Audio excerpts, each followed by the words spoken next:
Baik, Bapak dan Ibu sekalian, eh, sambil menunggu, sebaiknya kita mulai saja. Nanti sambil jalan gitu ya, Bapak dan Ibu ya. Yang kedua, saya sangat mengapresiasi Bapak dan Ibu yang notabene terlepas datang dan pergi juga ada yang masuk, ada yang keluar. Saya juga nggak hafal sekali, walaupun cuma sedikit gitu ya. Tapi ada yang masuk ya Pak Putra, Pak Haris ya. Tapi kemarin ada Ibu siapa belum muncul. Baik, mudah-mudahan ini lagi-lagi ikhtiar eh, yang harus dilakukan oleh Bapak dan Ibu. Nah, ada nanti saya mau buka sedikit tips terakhir yang saya mau bilang termasuk nilai yang harus terpenuhi misalnya ya. Walaupun ini juga sama tim reforma mungkin sudah diberikan, tapi setidaknya pola-pola itu bisa nanti menjadi pembanding gitu ya Bapak dan Ibu ya. Baik, kita bahas dulu soal yang terakhir Bapak dan Ibu lakukan kemarin di tryout. Eh, Hampir kalau diperhatikan ya, saya sebetulnya sih pengen sharing dari Bapak dan Ibu gitu loh.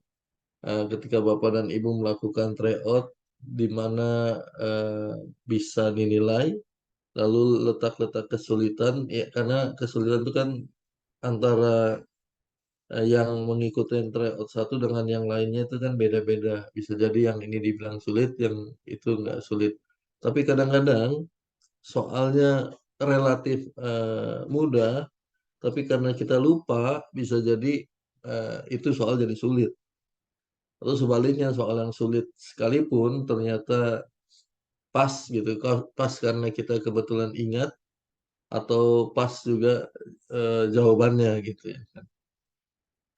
Baik, Bapak dan Ibu, kita kita mulai. Ini tentang kompetensi tata usaha negara ini. Uh, Juga kemarin ya, saya kemarin ngelihat peradilan agama nggak muncul, peradilan pidana beberapa kali, perdata sudah pasti, lalu Mahkamah Konstitusi, tadi yang itu Mahkamah Agung dan Mahkamah Konstitusi. Dan pola soal seperti yang barusan, yang akan dilihat dan Bapak juga lakukan, itu memang pola yang mudah-mudahan akrab dengan Bapak dan Ibu karena sudah terbiasa melihat soal gitu ya kan.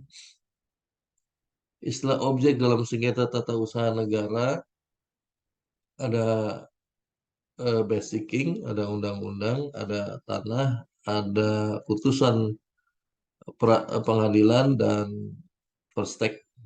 Ya sebetulnya eh, semuanya bisa dimaknai objek ini, kecuali first take gitu ya.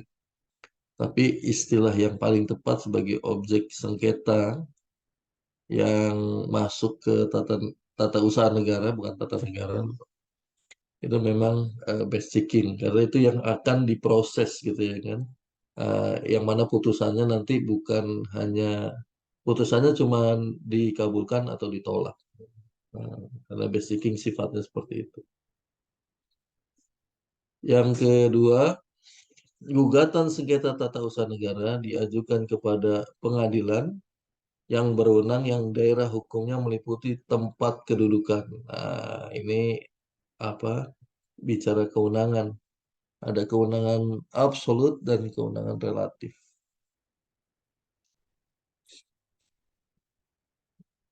Nah, karena yang di sana ada istilah penggugat, ada tergugat, ada locus delicti, lalu ada juga apa? Locus itu tempat ya. Lalu kejadian sifatnya juga ada gitu. Maka yang kita lihat gugatan di mana kedudukan hukum dalam pengertian kedudukan kedudukan di sini kediaman bukan kedudukan hukum dalam pengertian legal standing gitu ya, kedudukan kediaman ya, gitu kan. Maka di mana posisi yang tergugat, disitulah yang akan diajukan, karena dia yang paling punya kepentingan gitu kan. Terus di bawah naungan posisi dalam pengertian kediaman, karena ini beda kalau kita mengalami perbuatan hukum misalnya kayak kecopetan gitu ya, barang yang hilang, maka tempat kejadian perkara menjadi posisi yang paling penting. Eh, Fungsi tergugat walaupun tidak apple to apple, tapi bisa dimaknai tempat kejadian perkara di mana posisi juara bertahan. Anggaplah tergugat tuh juara bertahan gitu kan, maka diletakkan dalam posisi yang seperti itu. Jadi kalau penggugat sama tergugat tempatnya satu kota, ya jelas di kata kuncinya tergugat gitu loh. Atau sebaliknya, jangan dilihat sisi penggugat, penggugatnya tinggal di kota Surabaya, sementara tergugatnya di kota Malang misalnya. Maka harusnya di Pengadilan Negeri Tun Malang. Selanjutnya, hmm, tenggang waktu. Ada pemaknaan tenggang Bapak dan Ibu, ada yang bicara tenggat. Jitu itu bicara tenggang gitu loh. Jadi ada proses tenggang. Kalau tenggat itu eh, apa, titik akhir. Tenggang itu ada prosesnya, misalnya 3 kali 24 jam menuju hari ketiga, itu tenggang. Kalau tenggat itu tenggat gitu ya. Itu dia pada posisi cut off-nya. Tenggang waktu bagi para pencari keadilan untuk dapat mengajukan gugatan atas keputusan peradilan tun adalah ini hampir sama dengan peradilan-peradilan lain gitu kan. 90 hari sebetulnya sejak eh, prosesnya diregistrasi. Eh, Beda pengadilan Mahkamah Agung dan peradilan di bawahnya, pengadilan negeri, pengadilan tinggi dengan Mahkamah Konstitusi. Sehingga kalau dimaknai 90 harinya itu, maka sejak didaftarkan, diterima, dia sudah menjadi nomor perkara. Sementara di Mahkamah Konstitusi dia tidak otomatis jadi nomor perkara. Jadi ada prosesnya lain. Itulah, sejak diterima masih ada waktu, bisa bisa paling lama 2 minggu. Tapi itu udah cukup lama gitu ya, karena alasan kekurang lengkapan berkas gitu ya. Nah, maka dia atau para pemohon atau penggugat eh, akan punya waktu lebih kalau di Mahkamah Konstitusi. Mengingat beda beda waktu, yang notabene yang satu eh, putusannya individual dan konkret di Mahkamah Agung dan peradilan di bawahnya, sementara di Mahkamah Konstitusi bisa individual, bisa kelompok. Nah, tetapi persoalannya persoalan yang abstrak. Nah, karena yang ditembak itu norma, bukan implementasi norma. Kalau pengadilan Mahkamah Agung dan peradilan di bawahnya itu adalah mengenai implementasi norma. Kecuali judicial review yang terkait pengujian peraturan perundang-undangan di bawah undang-undang. Kalau Mahkamah Konstitusi pengujian undang-undang terhadap undang-undang dasar. Apa 90 hari. Apa yang dipersiapkan pada saat Anda melakukan gugatan di peradilan tun? Nah, jadi kalau kita bicara peradilan tun, maka temannya peradilan eh, militer, temannya lagi peradilan pidana dan peradilan perdata, gitu loh. Ini juga tidak menutup kemungkinan polanya hampir sama, polanya juga akan melihat apa ya istilahnya, bagaimana mekanismenya di ranah peradilan yang lainnya.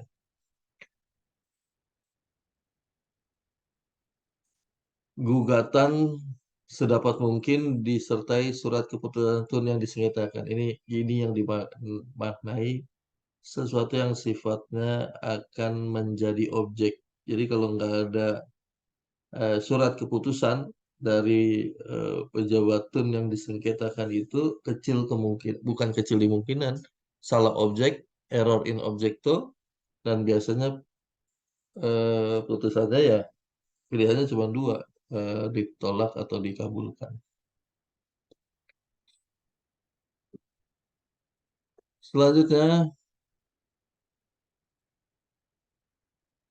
PT Tun berkedudukan di ibu kota kabupaten dan provinsi, ibu kota kabupaten dan pemerintahan kota, ibu kota eh, provinsi dan pemerintahan, yang terakhir pemerintahan. Kalau dimaknai linier seperti ini, memang terlihat semuanya benar. Tetapi tetap ada tingkatan-tingkatan seperti di positioning apa pengadilan agama, ya kan? Ada pengadilan agama tingkat apa yang paling ini kabupaten atau kota, ada pengadilan provinsi, ada juga di ibu kota negara, ibu kota kabupaten dan provinsi, ya bisa juga ibu kota provinsi dan pemerintahan, ya semuanya bisa dimasukkan karena satu sama lain saling melengkapi. Ada PN Tun, ada PT Tun, nah, gitu loh. Ada Mahkamah Agung Tun, gitu kan. Walaupun agak janggal kalau kita bilang Mahkamah Agung Tun, gitu kan. Karena Mahkamah Agung punya kamar-kamar sendiri, salah satunya adalah Kamar Tata Usaha Negara. Peradilan Tata Usaha Negara yang dibentuk dan diatur berdasarkan peraturan perundang-undangan berupa, nah, ini udah beberapa kali di apa ya, istilahnya dilakukan perubahan. Istilahnya bisa dimaknai amandemen, bisa dimaknai adendum gitu ya. Tapi lebih tepatnya ini dimaknai perubahan. Nah, ini soal-soal kayak gini ya, Bapak dan Ibu, relatif nggak nggak sedikit gitu loh. Ada aja. Kita memang orang hukum, tapi saya yakin kok ya, saya yakin sekali Bapak dan Ibu bukan tipe orang yang punya perbendaharaan pasal pasal yang favorit ya, jangankan nggak semua, tapi yang favorit aja pasal favorit, lalu nomor undang-undang dan tahunnya gitu ya kan.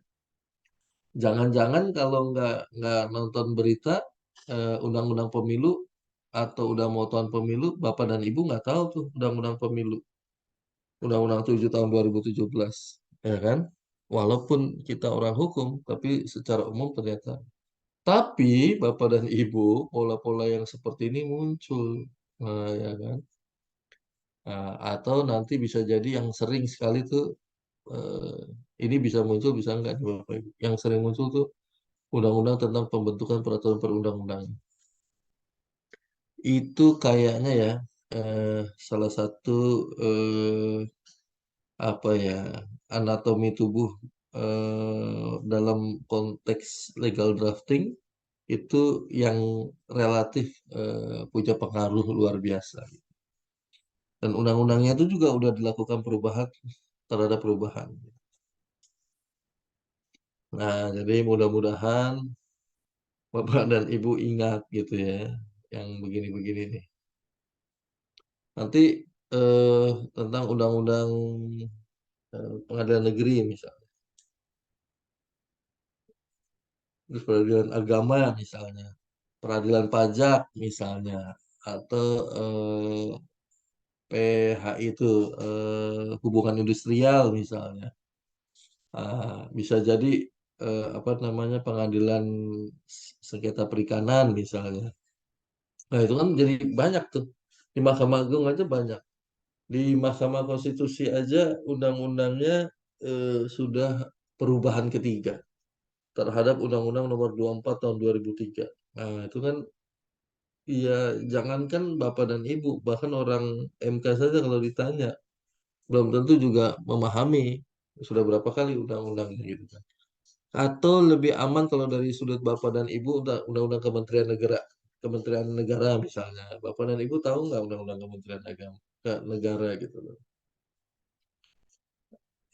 Nah, ini lalu inline-nya ke pasal berapa di Undang-Undang Dasar yang terkait dengan Kementerian Negara kan Bapak dan Ibu nih konteksnya Kementerian Negara nih.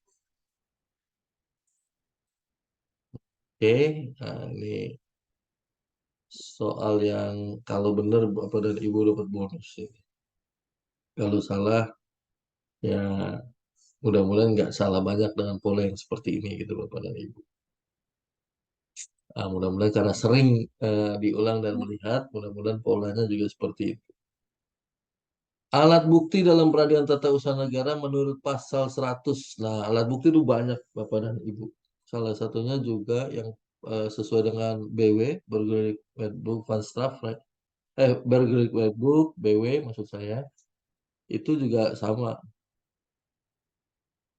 eh, Secara umum sama, tapi ini lebih mengedepankan pada konteks undang-undang TUN. Ya.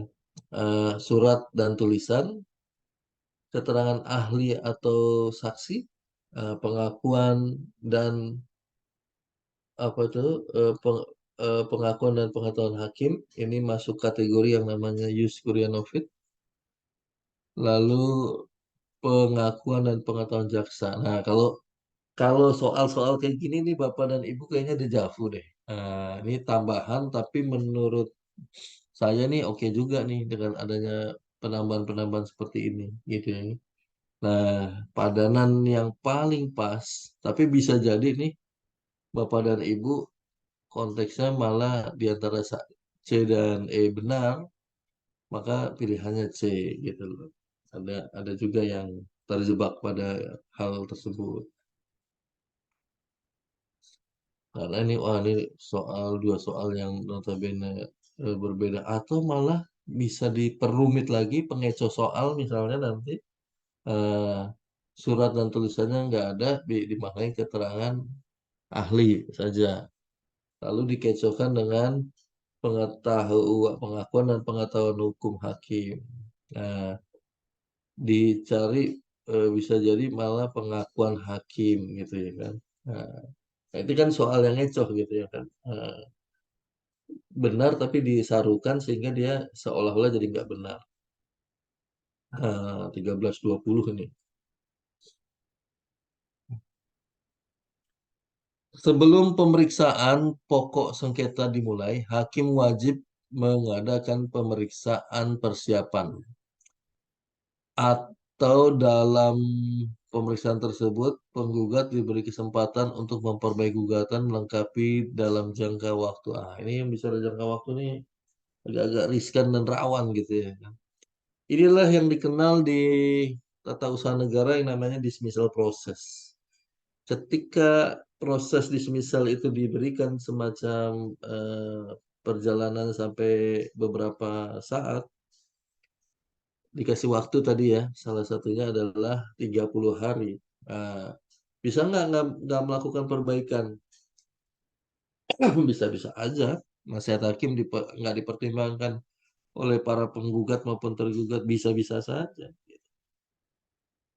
Kan saran dari hakim itu juga bukan saran yang harus wajib diakui. Seperti di pengadilan agama, ya hakim akan memberikan semacam apa ya masukan dan nasihat gitu kan. Tolong jangan bercerai lah gitu kan. Karena ingatlah yang bagus-bagus, ingatlah masa dulu karena kayaknya ini bukan sesuatu yang sangat prinsip misalnya. Jadi karena sudah kekeh ingin bercerai gitu ya kan ya udah nasihat hakimnya ya walaupun benar kayak apa ya nggak digubris gitu ya. Karena ini juga salah satunya. Menurut pasal 62, jika di dalam rapat permusyawaratan dinyatakan gugatan tidak termasuk sengketa tun, maka upaya hukum yang dapat diajukan adalah gitu kan. Ini yang dinamakan dismissal proses. Jadi dismissal proses itu memutus mata rantai proses pemeriksaan di dalam persidangan yang begitu panjang.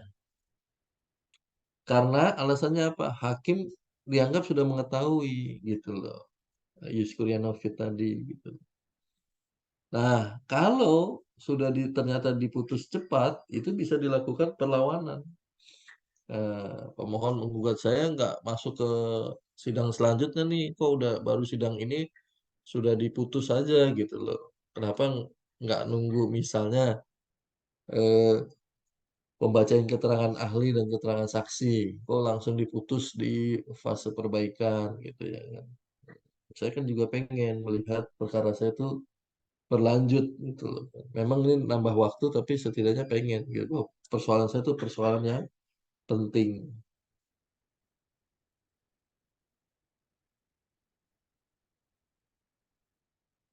Banding dan kasasi ini upaya yang sifatnya mengajukan ke level-level, termasuk peninjauan kembali dan herzaning. Lah penolakan, kalau sebatas penolakan tidak diikuti dengan konsep perlawanan, maka penolakannya dianggap nerima gitu. Jadi inkrah van bewichte pada saat eh, diputus oleh majelis hakim di level manapun. Selain diberi keterampilan untuk memperbaiki gugatan, ternyata penggugat juga belum melengkapi. Maka ini udah dikasih tahu nih, tolong dilengkapi. Karena kalau nggak lengkap itu akan pengadilan dengan versi apapun akan mengeluarkan akte kekurang lengkapan berkas perkara. Nah, kalau di kepolisian, di ke di kejaksaan nanti bisa P19, P21 gitu istilahnya. Nah, gugatan tidak dapat diterima. Bisa jadi karena obskur gitu ya kan. Nah, obskur libel gugatannya saru-saru gimana. Karena yang dituntut apa yang diminta apa, yang menuntutnya apa gitu loh. Ini jadi nggak jelas gitu kan. Maka gugatannya tidak dapat diterima.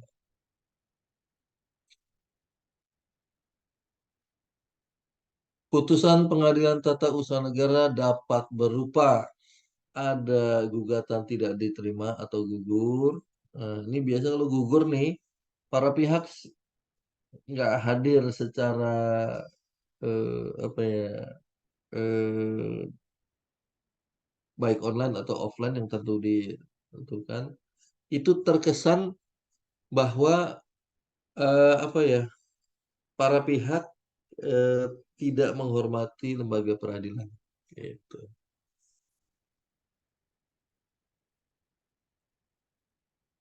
Kalau putusan tidak dapat diterima atau konteksnya gugur.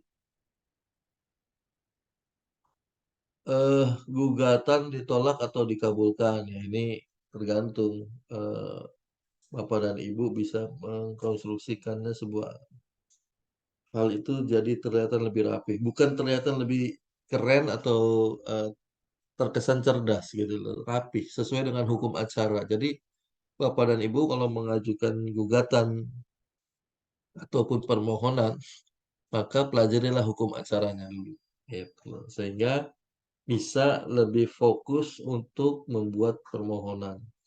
Karena permohonan yang dibuat tidak dengan keseriusan masuk kategori vexatious request. Bapak dan Ibu bisa dituntut balik untuk melakukan eh, hal-hal yang sifatnya enggak seperti itu.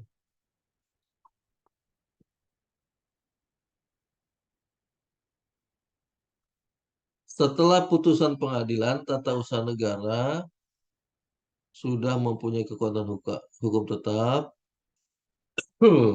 Inkrah van Beweegde. Namun tergugat tidak bersedia melakukan putusan pengadilan, maka terhadap pejabat yang bersangkutan dapat dikenakan. Nah, gitu loh. Misalnya ada sengketa seseorang ya eh, dikatakanlah diberhentikan secara tidak hormat. Lalu dia kalah gitu ya kan. Nah, dia nggak terima tuh. Karena harusnya dieksekusi putusannya, dia nggak terima. Maka terhadap pejabat bersangkutan dapat dikenakan tugasnya jurusita, jaksa, gitu ya kan, itu salah satunya melakukan upaya paksa karena negara memberikan hak kepada pihak-pihak tertentu ya, untuk dilakukan tindakan pemaksaan atas nama negara, gitu loh. Tapi bukan brutalitas, brutality dan juga apa ya, ya kekejaman lah gitu ya. Ini harus menjadi ukuran gitu ya. Kalau atau menghadirkan banyak orang yang sebetulnya nggak perlu gitu loh.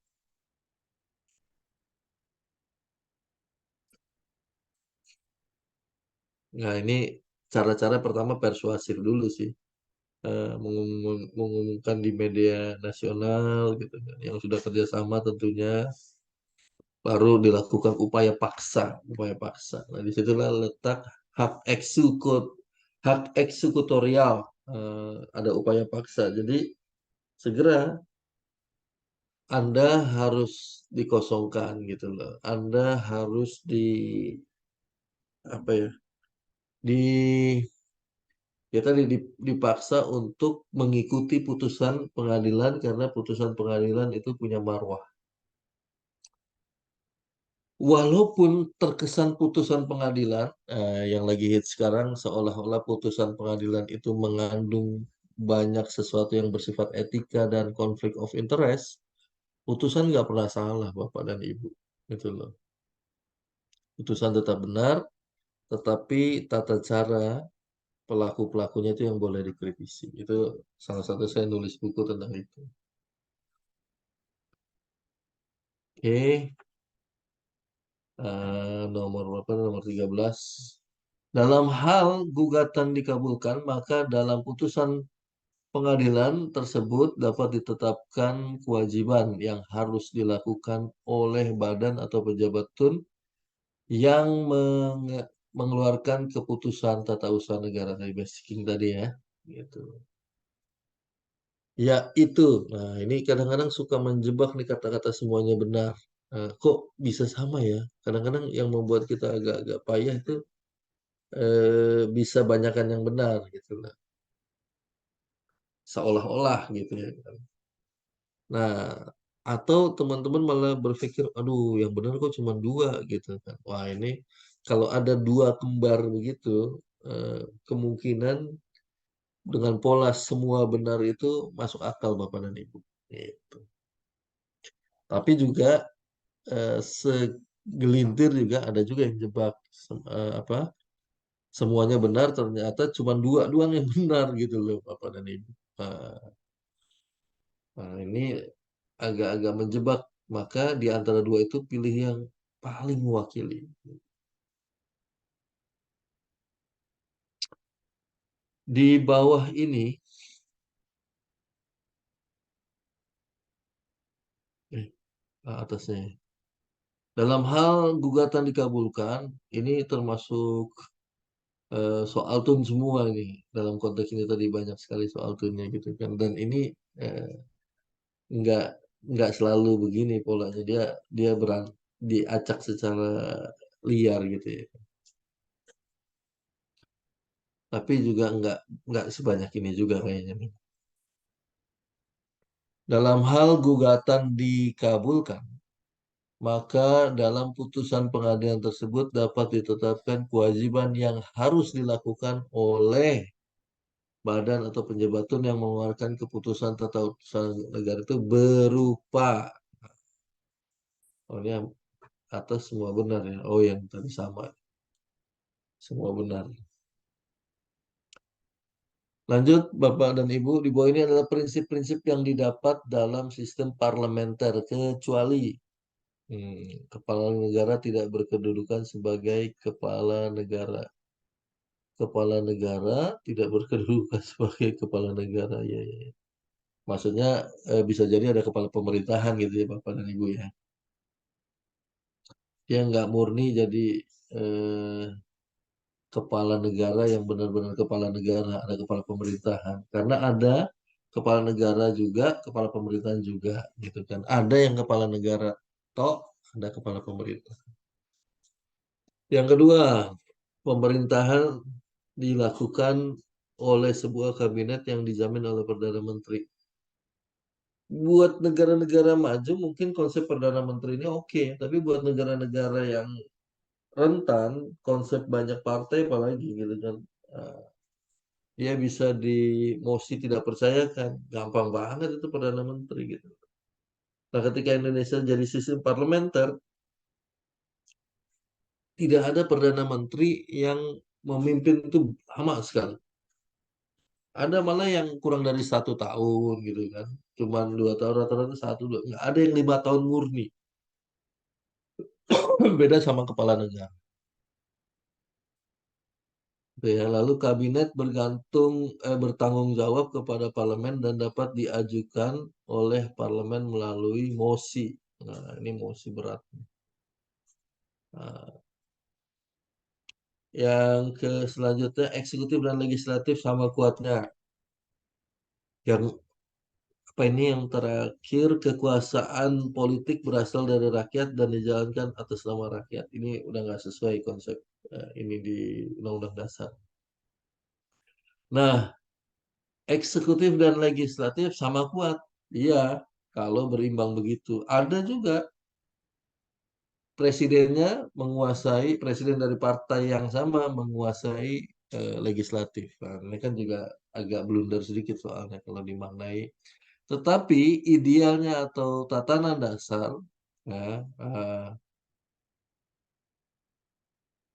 jadi berbeda satu sama lain. Artinya kadang-kadang eksekutif itu jauh lebih kuat daripada eh, legislatif gitu ya kan. Jadi digoyang terus dengan sesuatu yang namanya mosi tidak percaya gitu ya kan. Maka sudah bisa dipastikan kedudukannya harus saling menguatkan satu sama lain. Kalau enggak dompleng. Nah, inilah yang dimaknai bahwa apa ini prinsip-prinsip yang dibuat dalam sistem parlementer. Jadi melakukan penyiimbangan. Kalau sama relatif saling dukung tuh. Eh, Jadi kekuatan checks and balancing di antara kekuatan-kekuatan itu dibutuhkan. Memang nggak sama persis, tapi ini yang namanya triangle konspirasi gitu. Satu sama lain kuat di posisinya masing-masing. Kalau sama agak-agak susah. Nah, biasanya kalau eksekutif dan legislatif sama kuat itu positioningnya seperti kita nih, ya kan? Partai pengusung presiden sekarang relatif jauh lebih kuat. Terlepas gara-gara pencalonan capres tertentu, posisinya sudah mulai nggak satu suara, nggak satu suara bulat gitu ya. Dalam sejarah ketatanegaraan Republik Indonesia pada waktu berlakunya konstitusi RIS atau Republik Indonesia Serikat, kita menggunakan sistem pemerintahan. Ada bentuk negara, ada bentuk pemerintahan, ada sistem pemerintahan. Gitu loh. Karena sifatnya serikat, selalu identik keserikatan itu dengan konsep Prime Minister atau Perdana Menteri. Nah, dilalahnya kita juga pelaksanaan pemilu itu kita punya Perdana Menteri loh. Maka dalam apa konteks Republik Indonesia Serikat tidak mau tidak mau suka tidak suka maka berlaku hukum parlementer. Nah, kalau semi parlementer, kuasi presidensil, semi presidensil, kuasi parlementer gitu loh, maka sudah bisa dipastikan itu pengecoh aja deh.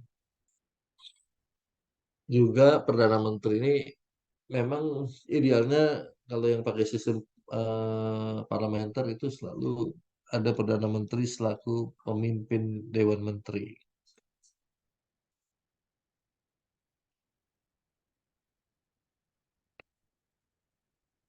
Pengajuan. permintaan pemberitahuan pemberhentian maksudnya presiden yang dilakukan oleh DPR harus memenuhi persyaratan seperti dalam pasal 7B ayat 3 Undang-Undang Dasar. Ini impeachment presiden. Nah, ini salah satu kewajiban MK untuk menyatakan bahwa presiden yang diimpeach itu harus melalui peradilan hukum, bukan peradilan politik. Yang terjadi pada impeachment yang sudah kita alami selama bangsa ini berdiri, yaitu impeachment terhadap Presiden Soekarno dan impeachment terhadap Presiden Abdul Rahman Gus Dur Wahid, gitu kan. Nah, dua-duanya harus tumbang karena kekuatan pengadilan politik. Tidak ada pengadilan hukum. Nah, pasal 7B itu, Undang-Undang Dasar itu mengarahkan bahwa MK harus jadi lembaga pemutus eh, apa namanya, pemutus impeachment tadi. Nah, ini disebutkan nih, didukung sekurang-kurangnya 2/3 dari jumlah anggota DPR yang hadir dalam rapat paripurna, didukung sekurang-kurangnya sepertiga, didukung setengah, didukung sekurang-kurangnya setengah, dan didukung sekurang sepertiga. Ini hampir sama kayak pembuatan melakukan amandemen Undang-Undang Dasar di pasal 37. The founding fathers kita memang suka menggunakan sekurang-kurangnya 2/3. Jadi prinsip mayoritas itu atau tirani mayoritas itu mau tidak mau, suka tidak suka harus dipersiapkan. Manakala ketika proses yang namanya musyawarah mufakat tidak terpenuhi, gitu. Maka dipersiapkan konsep-konsep yang namanya suara yang nggak bulat, gitu.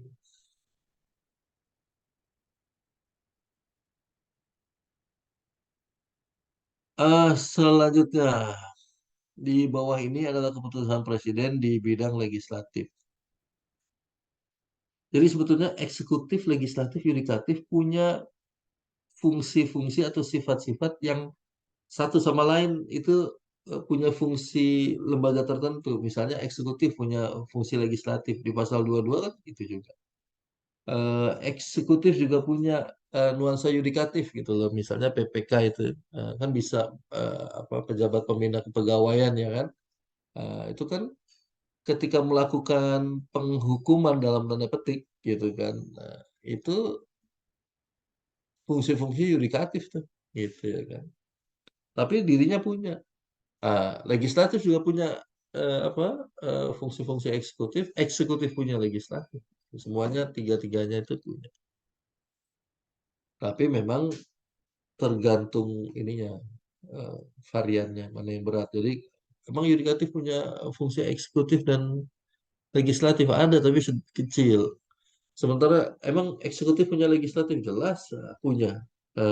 Bagaimana sebuah undang-undang kalau tidak melibatkan keduanya? Bahkan eksekutif bisa membuat veto terhadap sebuah keberlakuan undang-undang gitu kan. Sebaliknya, legislatif juga punya veto dalam pengertian kalau dalam waktu 30 hari presiden tidak bisa memberikan apa nuansa akademik dan hukumnya, maka bisa dipastikan tanpa tanda tangan presiden sebuah undang-undang berlaku.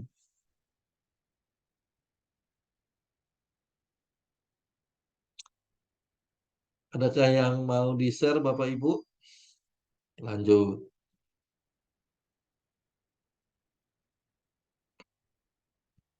Menetapkan peraturan pemerintah sebagai tata cara untuk menjalankan undang-undang. Ini bagaimana ini skup sesuatu yang sangat empiris dan deklaratif.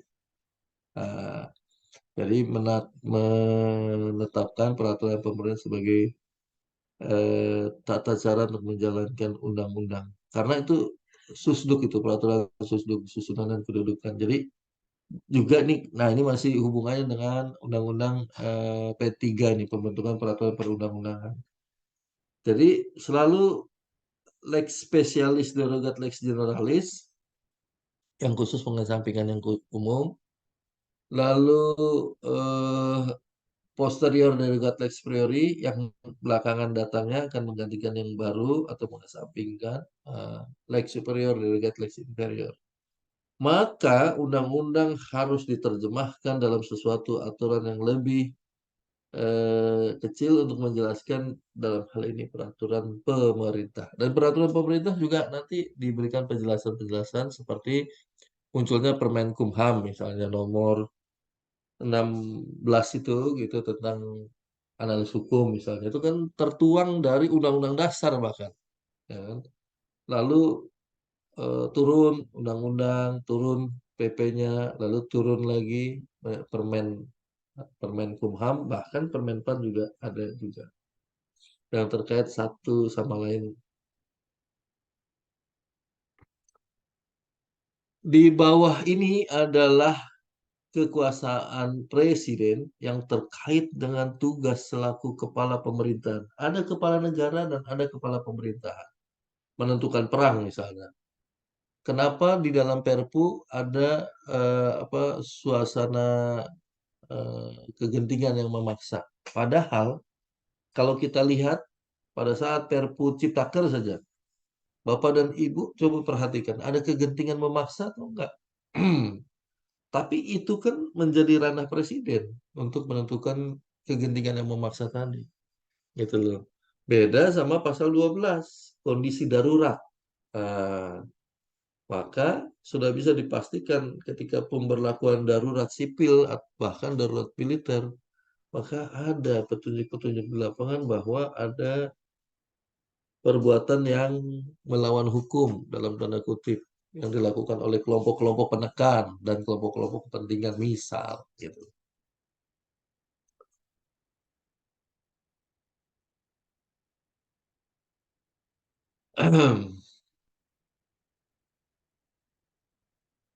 Materi oh ini. Eh Kepala pemerintahan kekuasaan membuat undang-undang meliputi kekuasaan mempersiapkan, mengusulkan pembentukan undang-undang. Kekuasaan menetapkan peraturan pemerintah sebagai pengganti undang-undang. Ya. Kekuasaan menetapkan peraturan pemerintah. Kekuasaan presiden yang terkait dengan tegas selaku kepala pemerintahan dan yang E adalah kekuasaan mengikat mengangkat duta dan konsul. Nah, kalau diperhatikan kekuasaan mengangkat duta dan konsul ini terkait dengan hukum internasional ini dalam kapasitas presiden selaku kepala negara.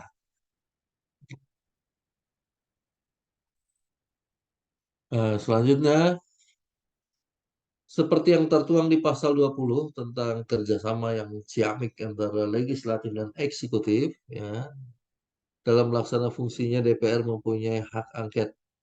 Yang dimaksud dengan hak angket, nah ini hak-hak DPR tuh ada hak angket, ada hak bertanya, ada hak interpelasi gitu kan, yang semuanya bisa berujung pada impeach.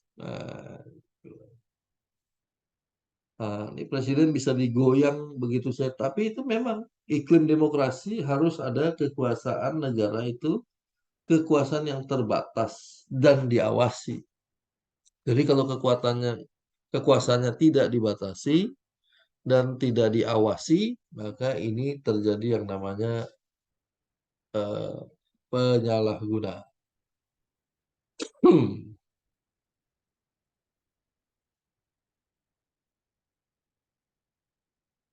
Nah, ini kalau di dalam polisi itu ada penyelidikan, ada penyidikan dari lidik ke sidik gitu kan. Lidik itu penyelidikan, sidik itu penyidikan, biar diketahui siapa yang jadi tersangkanya. Nah, ini ada perbuatan tertentu yang diendus nih. Ada perbuatan-perbuatan pelanggaran hukum terhadap negara gitu ya kan. Nah, kalau sudah nanti masuk ke tahap dari penyelidikan ke penyidikan maka ditentukan siapa yang jadi tersangkanya. Presidenkah atau siapapun itu dia. Maka harus masuk pengadilan hukum di Mahkamah Konstitusi.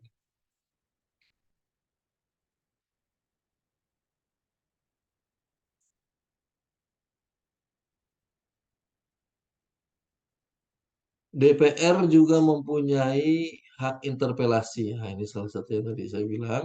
Yang dimaksud dengan hak interpelasi ini, saya pernah nulis ini nih, Bapak dan Ibu, hak interpelasi. Eh, hak untuk melakukan penyelidikan, hak untuk menyatakan pendapat, hak untuk memperoleh protokoler, hak untuk meminta keterangan secara langsung kepada Presiden tentang suatu kebijakan atau policy, hak untuk mengusulkan pemberhentian Presiden. Nah, ini semuanya berujung pada impeachment. Bahkan hak meminta keterangan, hak meminta tadi apa namanya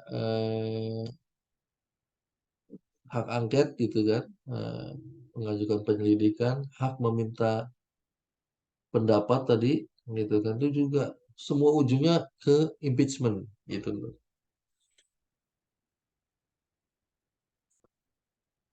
Nanti ada pertanyaan, kalau kayak gitu gimana tuh eh, apa apakah kedudukan presiden jauh lebih tinggi dari eh, apa DPR? Sebaliknya eh, kedudukan DPR tuh lebih tinggi daripada DPR. Konsepnya nggak kayak gitu. Trias politika adalah kekuatan yang neben atau sejajar satu sama lain. Karena dulu ada lembaga tertinggi, ada lembaga tinggi. Jadi konsepnya nggak seperti itu tuh administratif.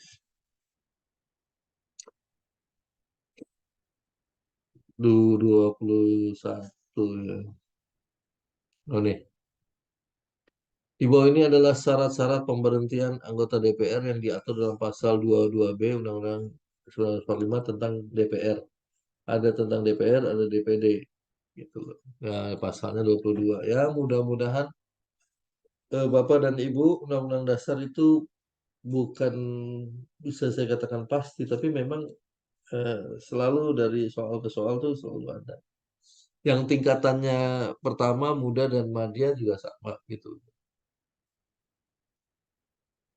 Jadi perlu juga Bapak dan Ibu ya mirip-mirip apa itu istilahnya ya, konstitusi lah.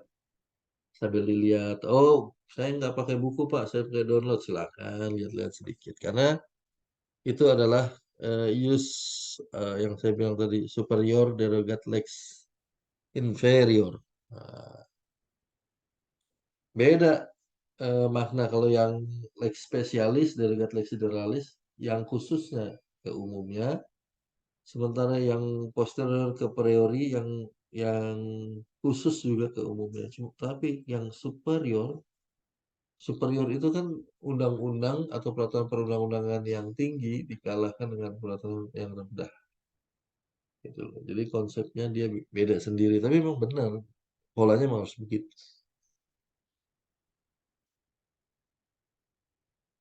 Selanjutnya, nah ini agak-agak eh, berat kalau secara umum eh, undang-undang dasarnya nggak ada jafu Bapak dan Ibu. Jadi Bapak dan Ibu akhirnya bisa tebak-tebak buang manggis. Bahkan seringnya Bapak Ibu mengikuti tryout atau menguji. Nah, setidaknya Bapak dan Ibu harus mencari asbabun nuzul dan asbabun wurudnya.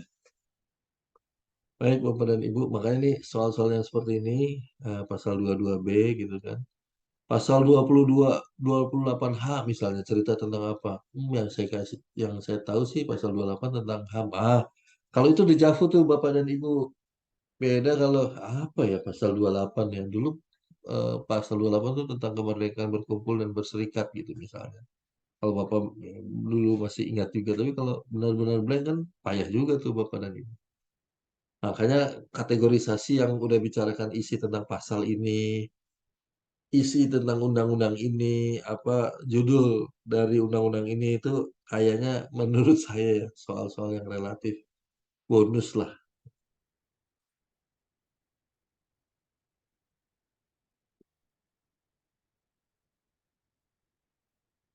Selanjutnya, badan legislatif menurut konstitusi RIS adalah C. Nah, hari ini kita kan dua kamar juga Bapak dan Ibu. Ada DPR, ada DPD. Ya, kita bisa memaknai bahwa DPD itu para senator kita gitu loh ya. Walaupun nggak nggak beda, apa beda juga gitu loh. Tetapi itu bisa dimaknai DPD juga senator. Lalu apa pertanyaan selanjutnya? Apakah kita juga menganut sistem yang sama? Gitu kan, yaitu menggunakan konstitusi serikat. Ya kan itu perumpamaan seolah-olah gitu. Jawabannya adalah DPR dan Senat. Jika jika presiden dan wakil presiden mangkat berhenti eh, apa namanya diberhentikan dan tidak dapat melakukan kewajiban dalam masa jabatannya secara bersamaan maka tugas kepresidenan dilakukan oleh ini yang dinamakan triumvirat gitu loh Bapak dan Ibu. Jadi kalau presiden bertentangan berhalangan baik baik aktif atau pasif gitu ya kan aktif atau pasif sementara atau tetap gitu loh tetap ya benar-benar maka digantikan dahulu berjenjang gitu loh tapi kalau eh, wakil presiden juga nggak bisa berhalangan juga maka tidak otomatis walaupun menteri-menteri itu ada jenjangnya ada RI mulai dari RI 13 sampai RI 15 ya berurutan, lalu kita akan bilang bahwa Menteri Dalam Negeri kan lebih duluan disebutkan, maka dia lebih tinggi, nggak otomatis. Misalnya Menteri Dalam Negeri RI 15 atau 16 ya. Sementara Menteri Luar Negeri RI 19 misalnya. Apakah yang tuaan memang secara kediaman tadi, kalau kediaman dan posisi letak, ya mungkin relatif Menteri Dalam Negeri tua, tapi dalam prakteknya memegang kekuasaan itu harus diimbangi dengan kekuasaan-kekuasaan yang lain dalam triumvirat.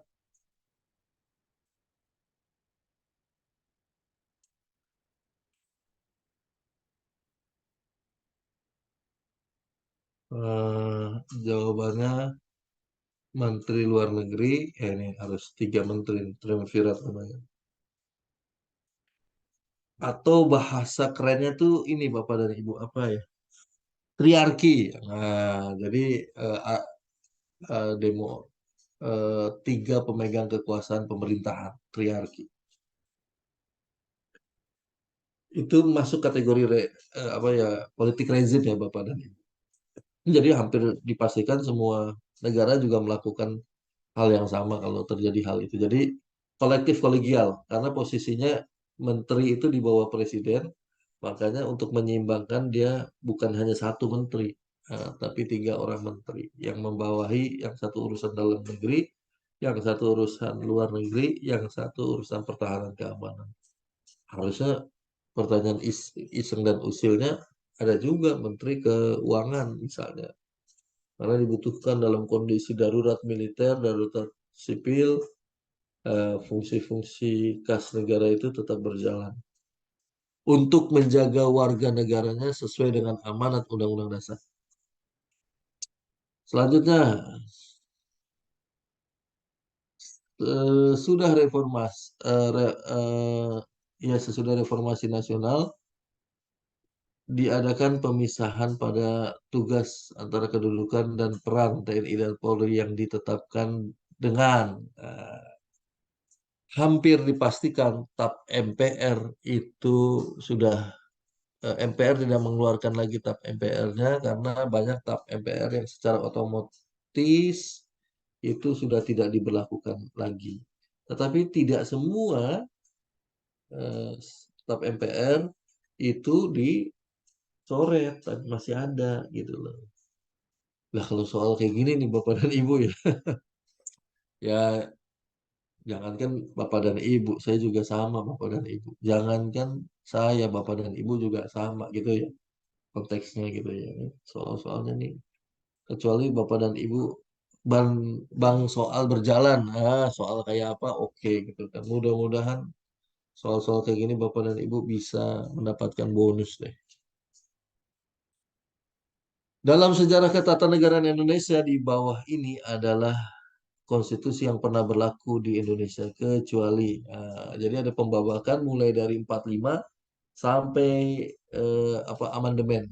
Mulai dari amandemen pertama, kedua, ketiga, keempat, kelima, keempat itu dimaknai bahwa disitulah sejarah dinamika ketatanegaraan. Apa alat ukurnya? Konstitusi yang dipakai atau yang diberlakukan. Itu ius constitutum. Hukum positif yang sedang berlaku pada saat sekarang. Gitu kan. Beda ius constituendum. Itu nggak dinamain hukum positif, tapi hukum yang berlaku di masa yang akan datang. Salah satunya apa yang fenomenal itu Undang-Undang Nomor 1 tahun 2023 tentang KUHP. Nah, jadi KUHP yang dipakai sekarang ini masih menggunakan KUHP yang lama. Kemana KUHP yang baru? Masih berlakunya nanti 3 tahun dari dibacakan. Gitu. Jadi dia hukum masa depan.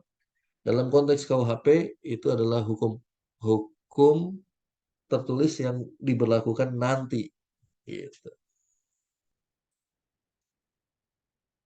Yaitu Undang-Undang 45 yang berlaku pada masa pemerintahan Republik Indonesia Serikat.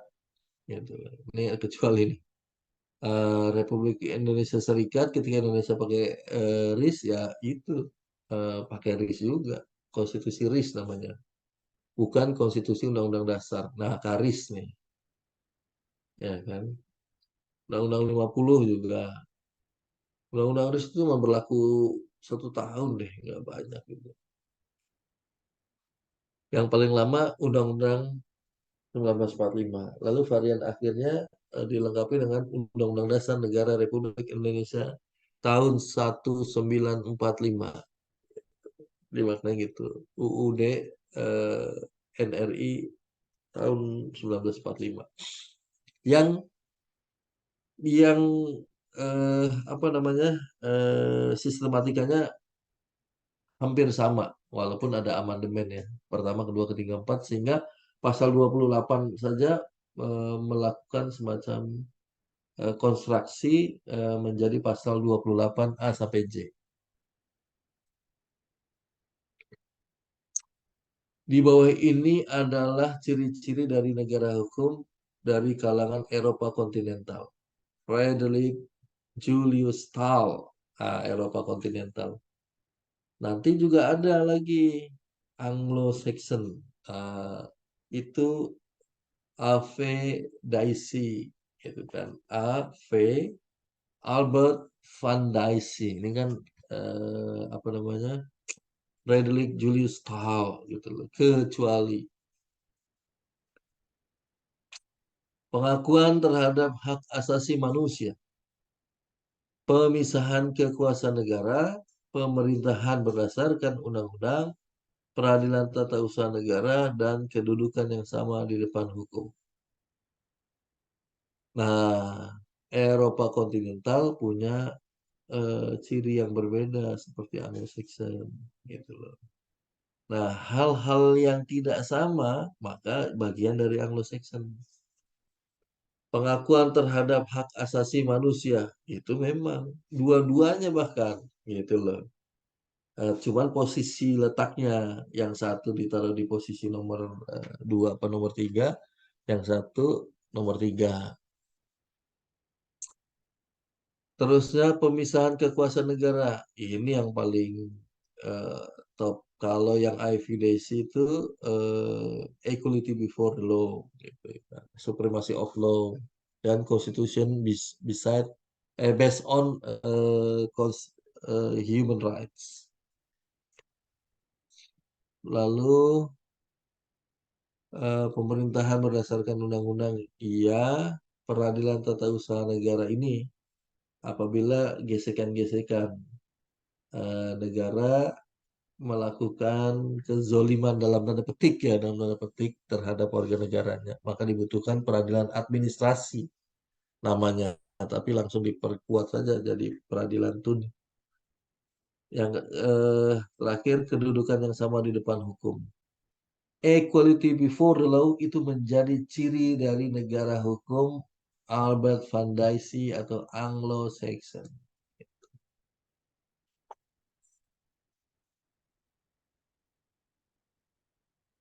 Menurut KCWR, nah, KCWR ya kan, konstitusi dapat diklasifikasikan dalam konstitusi rigid dan konstitusi fleksibel.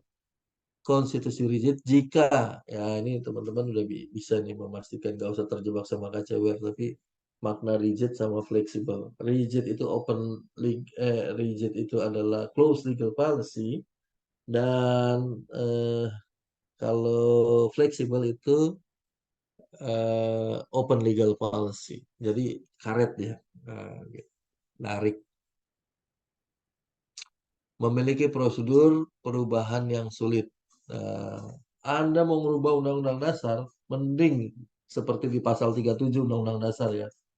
Harus 3/4, 2/3 tuh masih mending. Ini mau mengubah Undang-Undang Dasar seperti, ini salah satu, walaupun ini SEDO ya, NKRI harga mati. Eh, Kalau undang-undang atau undang-undang dasar dimaknain kayak gitu selesai. Maka itu ciri-ciri negara yang notabene apa eh, otoriter, tiran.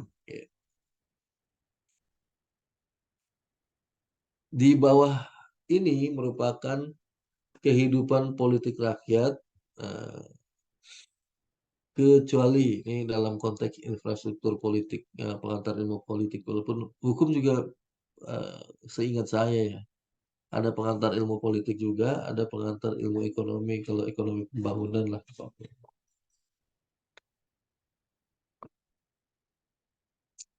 Apa yang dimaksud infrastruktur dan juga ada suprastruktur. Ini partai politik. Nah, itu sudah pasti kelihatan dia.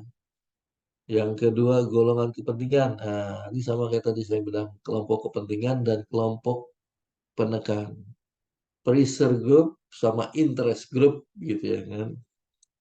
Lalu lembaga lembaga negara dan juga media komunikasi politik. Ya, kita tahu di lembaga-lembaga negara, lembaga-lembaga negara yang mempunyai kajian yang strict liability.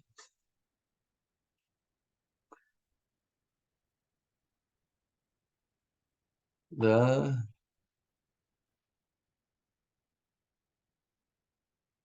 dalam pola pengisian lembaga perwakilan rakyat, maka untuk menentukan anggota perwakilan rakyat dapat dilakukan ke dalam dua sistem, yaitu sistem pemilihan organis dan sistem pemilihan mekanis. Sistem pemilihan mekanis ini untuk diperjelas ya antara organis dan mekanis gitu loh. Ini perlu Bapak dan Ibu melakukan asosiasi. Misalnya, apa bedanya jus constitutum sama jus constituendum? Nah, itu juga ada.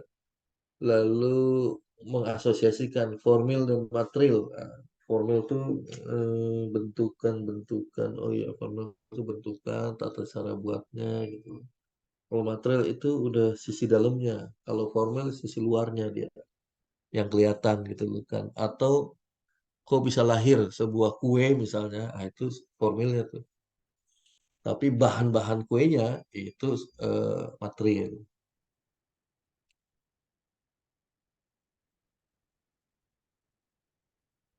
Yang mana tadi? Nah ini. Nah ini Bapak dan Ibu harus mengidentifikasi, melihat pola seperti itu gitu kan. Karena soal-soal seperti ini ya nggak akrab juga dengan keseharian Bapak dan Ibu kan ya. Jawabannya mengisi, ini udah apa, ditentukan, yaitu mengisi keanggotaan lembaga perwakilan rakyat melalui pemilihan umum. Kayak misalnya akibat putusan MK, sebetulnya nggak otomatis eh, apa namanya pihak-pihak tertentu langsung naik gitu ya kan. karena harus ada muncul apa ya, PKPU itu ada perubahan PKPU yang dulu nggak mengakomodir usia di bawah 40 tahun, sekarang mengakomodir. Maka PKPU-nya harus dijalankan. PKPU, peraturan KPU-nya itu harus sepengetahuan DPR dan DPR harus ikut serta gitu loh. Nah, konteks parlementer tadi gitu ya kan. Mana yang kuat-kuatan tuh? Ya kan, heavy power gitu loh. Selanjutnya, ketentuan Undang-Undang Dasar 45 mengatur keberadaan DPD dalam struktur ketatanegaraan Indonesia eh, dimaksudkan untuk hal berikut kecuali. Nah, kalimat-kalimat kecuali ini harus memang diperhatikan Bapak dan Ibu ya. Kadang-kadang sesuatu yang pengecoh gitu loh. Tapi juga kadang-kadang perhatikan juga jawabannya tuh suka eh, ngecohin lagi. Jadi ngecohnya dua tuh. Menggunakan kata kecuali atau kalimat di depannya yang bukan gitu kan. Nah, itu tuh berat tuh kalau nggak hati-hati. Memberikan harapan baru demi semakin baiknya tata kelola pemerintahan. Memperkuat ikatan-ikatan daerah dalam wadah NKRI.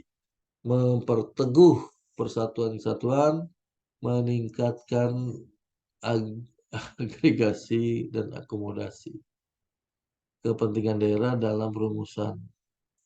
Agregat itu selisih gitu ya. Nah, jadi agak-agak rawan ini. Ya jawabannya semuanya tuh rata-rata tuh. Hampir-hampir mirip ya kan. Karena ini kecuali men- maka kondisi ideal yang muncul menciptakan wakil-wakil daerah yang mampu membela kepentingan daerahnya sendiri di tingkat nasional. Memang nggak bisa enggak, ego sektoral itu penting, tapi sektoral yang positif tentunya.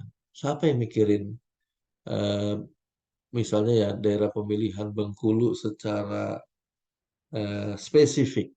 Karena negara yang memikirkan itu, makanya dituangkan oleh infrastruktur politik tadi salah satunya. eh, apa partai-partai politik melalui wakil-wakilnya di parlemen gitu kan bekerja untuk menjadi kepanjangan tangan pemerintah walaupun mereka bukan pemerintah. Karena tugas ini tugas eh, jamaah gitu loh.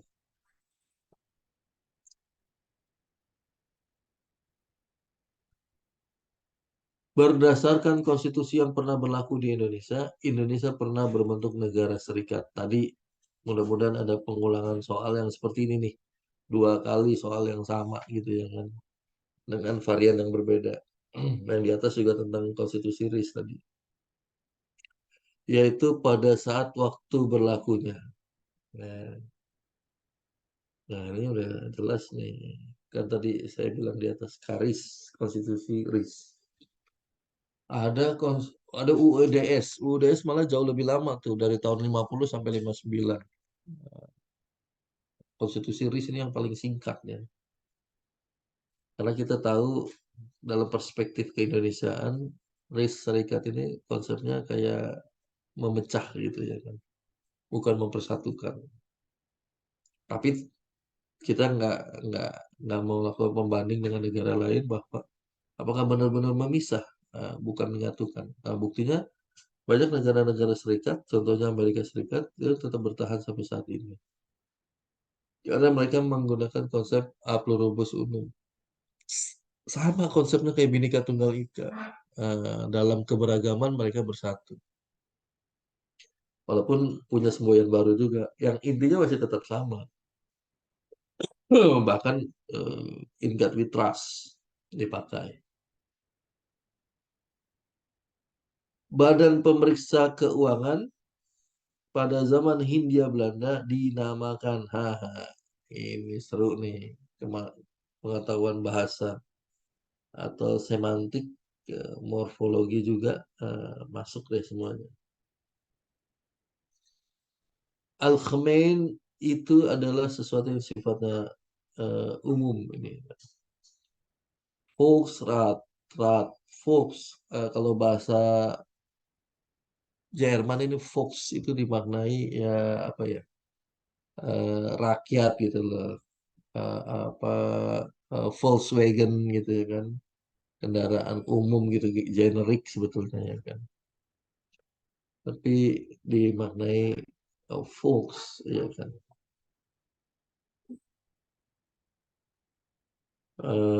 Jawabannya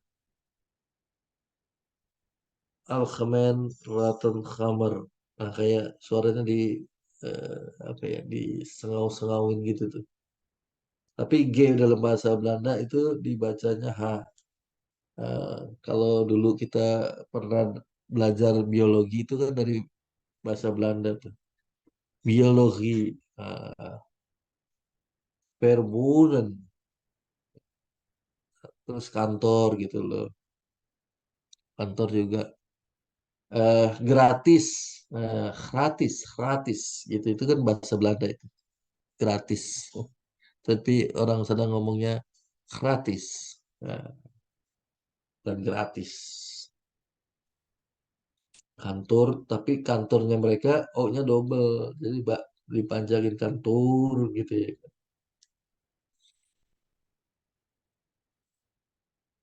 Laporan pemeriksaan yang dilakukan oleh BPK dilaporkan kepada, ini yang bukan jawabannya paling panjang, memang DPR selaku lembaga hmm, apa ya, eksaminasi transparansi publik kepada publik. Karena kumpullah wakil rakyat di situ, Anda harus mempertanggungjawabannya ke rakyat. Maklumat Wakil Presiden nomor X. Nah, ini dari tahun ke tahun misteri ini. X itu angka atau huruf. Nah, maknanya bukan angka, itu bukan maklumat 10, tapi maklumat X. X itu nggak bernomor Bapak Ibu. Gitu. Merupakan merupakan saat lahirnya DPR setelah Indonesia merdeka. Hal ini dikarenakan maklumat tersebut mengubah status KNIP menjadi badan yang menjalankan tugas-tugas legislatif. Tapi ini ntar juga dibubarin ini. Itu kan Komite Nasional Indonesia Pusat. Beda sama KNPI ya Bapak dan Ibu. Yang satu Komite Nasional Pemuda Indonesia, yang satu komite tentang ini sejajar dengan lembaga eh, parlemen. Apabila sebuah rancangan undang-undang tidak mendapatkan persetujuan bersama, maka ini juga sama nih. Perpu juga sama gitu ya kan. Rancangan tersebut dimajukan dalam persidangan berikut. Boleh gitu ya kan. Tapi menggunakan novelty tentu saja. Jangan menggunakan udah ditolak, diajukan lagi tahun berikutnya ya. Bakalan ditolak kuadrat nanti, ditolak untuk kedua kalinya. Ajukan novelty-nya supaya terkesan nggak nebis in idem kalau di peradilan. Yang kedua, rancangan tersebut dapat langsung diundangkan oleh presiden. Nggak boleh ujuk-ujuk diundangkan, harus ada kerjasama antara presiden dan DPR. Apalagi kalau sudah ditolak, gitu ya kan. Mengundangkan lagi, payah itu. Rancangan tersebut tidak boleh dimajukan lagi dalam persidangan berikut, gitu kan. Presiden itu punya presiden DPR itu punya kebiasaan reses. Reses itu dipergunakan untuk melakukan koordinasi, konsultasi terhadap daerah konstituennya. Salah satunya. Lalu rancangan tersebut berlaku sebagai undang-undang, ini juga sama kayak di atasnya, nggak bisa langsung diundangkan. Rancangan tersebut tidak berlaku sebagai undang-undang, ya memang sudah pasti.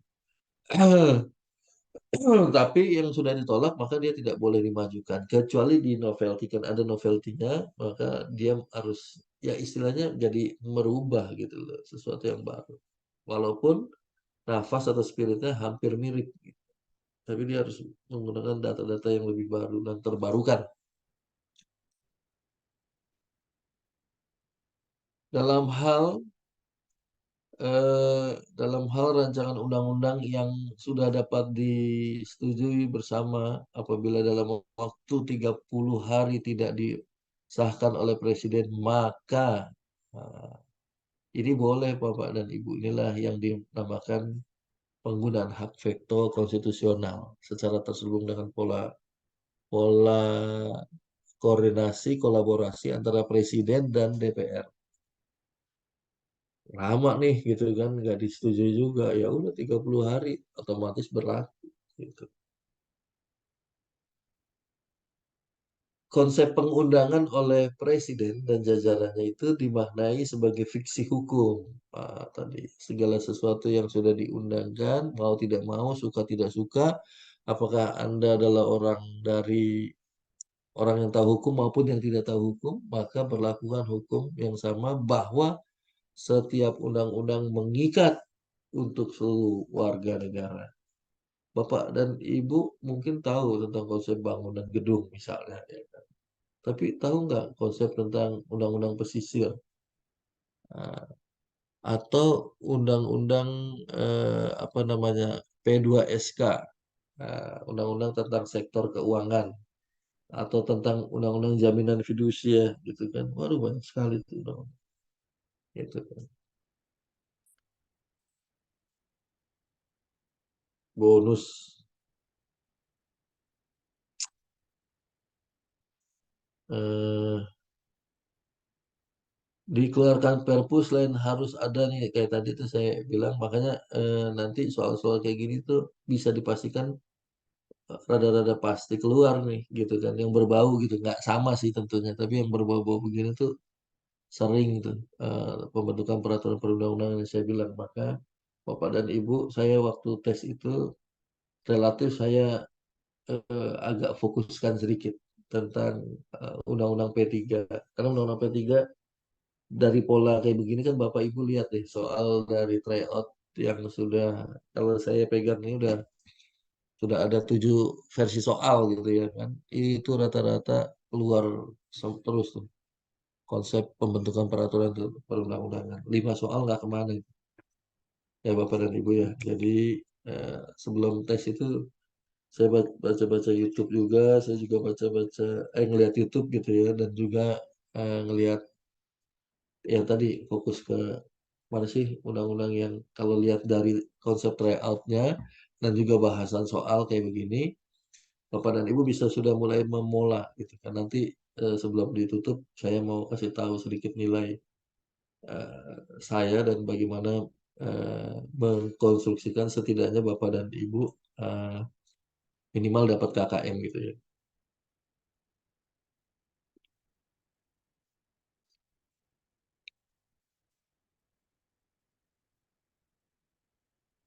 Nah ini soal yang 36, 37 ini sama. Konsepnya turunan untuk pembentukan peraturan perundang-undangan. Termasuk ini juga nomor 38. Nanti konstruksinya kerjasama DPR dan Presiden dalam pembuatan undang-undang. Lalu ada kalau undang-undang dasar itu ya, negara Indonesia negara hukum. Terusnya tata cara Presiden, apa apa perekrutan maupun pemberhentian. Terusnya tugas kepala negara dan kepala pemerintahan tadi, mengangkat duta dan konsul itu kepala negara, sisanya kepala pemerintahan. Terus tugas-tugas lembaga tinggi negara yang namanya disebut di dalam undang-undang gitu ya, undang-undang dasar maksud saya. Dan yang namanya disebut memunculkan konsep sengketa kewenangan lembaga tinggi negara SKLN yang ada menjadi tugas Mahkamah Konstitusi. Nah, ini pola-polanya tuh sama. Nah, selanjutnya Mahkamah Konstitusi berwenang pada tingkat pertama dan terakhir yang putusannya bersifat final dan binding gitu, mengikat dan tidak ada upaya hukum lagi gitu kan, nggak bisa tuh ke, apa ke lembaga ini lembaga itu. Tapi kelemahannya Bapak dan Ibu, sudah nggak ada upaya hukum, maka mengikat pada saat itu juga. Tetapi kelemahannya adalah MK tidak punya jurusita atau hak eksekutorial. Siapa yang mengeksekusi? Kalau di lembaga peradilan lain kan kejaksaan, gitu ya kan. MK enggak, gitu loh. Nggak ada tuh langsung tiba-tiba. Misalnya tentang konsep ganja medis atau anak di luar pernikahan, ya kan? Banyak di peradilan-peradilan itu hak asuhnya kepada anak, tapi prakteknya diambil sama suaminya, ya kan? Padahal kalau dalam konsep anak di luar nikah itu konsepnya adalah anak di luar nikah akan mendapatkan apa namanya hak menjadi seolah-olah anaknya gitu loh. Yaitu mendapatkan tanggung jawab dengan catatan bisa dibuktikan dengan medis. Salah satunya tes DNA. Salah satunya ya, walaupun bisa ada tes yang lain. Nah, ini final dan mengikat sebetulnya ya. Di final ada, mengikat ada, tetap juga bisa dimaknai sementara sama semua yang salah sebetulnya. Ini tiga-tiganya benar nih Bapak Ibu nih, kalau dipakai gitu ya. Final and binding, mana yang mewakili final? Mana yang mewakili binding? Ini nih, mengikat. Final terakhir, nggak ada upaya hukum lagi, binding mengikat. Jadi nggak ada lagi tambah lagi tambocie gitu ya kan. Nah, nggak ada tuh tambocie gitu ya kan. Nah, yang ada cuma itu.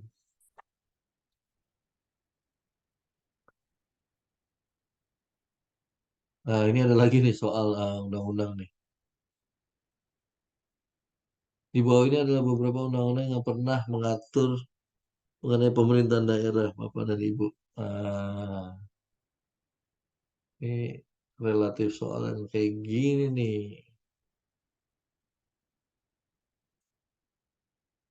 Di bawah ini adalah undang-undang yang pernah mengatur tentang pemerintahan daerah kecuali gitu loh. Bapak dan Ibu tahu nggak nih? Ini Undang-Undang 3 tahun 2004 tentang undang-undang ini Bapak dan Ibu keuangan ini. Hubungan keuangan pusat dan daerah mobil khusus. Ini masih nyambung juga kalau kita kaitkan dengan otonomi daerah, tapi karena ini lebih strict gitu ya, agak-agak berat juga tuh.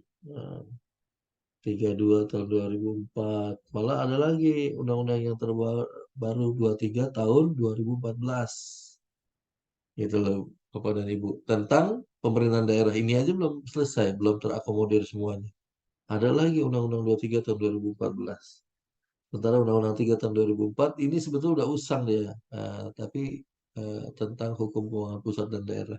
Itu menjadi Undang-Undang nomor 1 tahun 2022 tentang hubungan tata kelola keuangan pusat dan daerah hubungannya.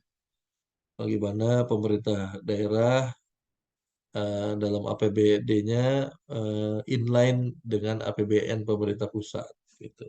Nah, itu diatur dalam Undang-Undang nomor 1 sebagai yang sudah mencoret Undang-Undang 3 tahun 2004 yang dikecualikan di sini. Walaupun ini sering nih bicara pemerintahan daerah Undang-Undang 3 tahun 2004 ini muncul. Lagi-lagi undang-undang yang mengatur mengenai pemerintahan daerah yang sudah mengatur mengenai pemilihan kepala daerah secara langsung adalah eh, di Undang-Undang 23 tahun 2014. Ini nggak ada nih di sini nih. Malah undang-undang yang terbaru yang harus saya munculkan ini agak rawan nih kalau Undang-Undang 2023 tahun 2014 harusnya kita pakai ini. Karena soalnya ini kemungkinan nggak mengupdate undang-undang yang terbaru itu. Nah, yang dimaksud otonomi daerah, hak penduduk daerah, ya, hak penduduk daerah untuk mengatur dan mengurus serta mengembangkan urusan daerahnya sendiri dengan tetap memperhatikan peraturan perundang-undangan, nah, hak untuk mengatur daerah sendiri dengan seluas-luasnya dan sebebas-bebasnya, hak untuk mengangkat dan memilih pimpinan daerah, hak untuk menerapkan kebijakan daerah, hak untuk mengembangkan daerah. Nah, ini eh, nggak kayak gini bacanya ya Bapak Ibu, harusnya baca habiskan semua, tetapi juga tetap baca yang cepat juga, baca speedy reading. Jadi penting kiranya karena ada seperti yang minggu-minggu kemarin ada banyak soal yang mengecoh gitu loh, menjebak gitu loh. Termasuk soal tadi yang tentang Mahkamah Konstitusi. Jadi ternyata soal yang jawabannya panjang itu nggak nggak selalu sih, tapi memang sebagian besar memang itu jawabannya gitu loh. Tapi memang nggak selalu, tapi mungkin kalau dari 10 ya jawaban panjang itu 8. Gitu ya, saya bisa bilang itu 8.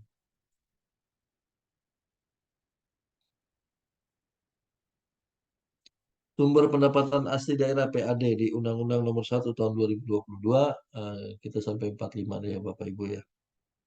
Eh Sumber pendapatan asli daerah dalam rangka menunjang pelaksanaan otonomi daerah berasal dari kecuali. Nah, ini nih bedanya. Kalau ada pemekaran akan dilihat PAD-nya dulu. Lalu transfer ke daerah gitu kan, ada dana alokasi umum, dana alokasi khusus, dana otonomi, itu juga ada, terusnya dana apalagi dana desa gitu ya kan. Itu PAD itu menjadi ukuran yang pas karena nggak semua transfer ke daerah itu nilainya sama. Nah, komponen PAD ini menjadi alat ukur dari pemerintah pusat ke dalam pemerintah daerah. Lihat, ada nggak termasuk pemekaran wilayah nih? Ada kelompok yang dimekarkan punya nggak PAD? Nanti udah pisah-pisah nggak punya PAD kan rusak ini. Siapa yang membiayai sendiri urusannya dalam negerinya? Gitu kan. Selain dirinya gitu kan. Itu Bapak Ibu. Nah, karena ini kecuali dana perimbangan. Lain-lain PAD ini ada BUMD hasil pemerintah. Iya, retribusi pajak daerah dan retribusi pajak yang kontraprestasinya nggak kelihatan, sementara retribusi adalah kontraprestasinya terlihat. Gitu lah.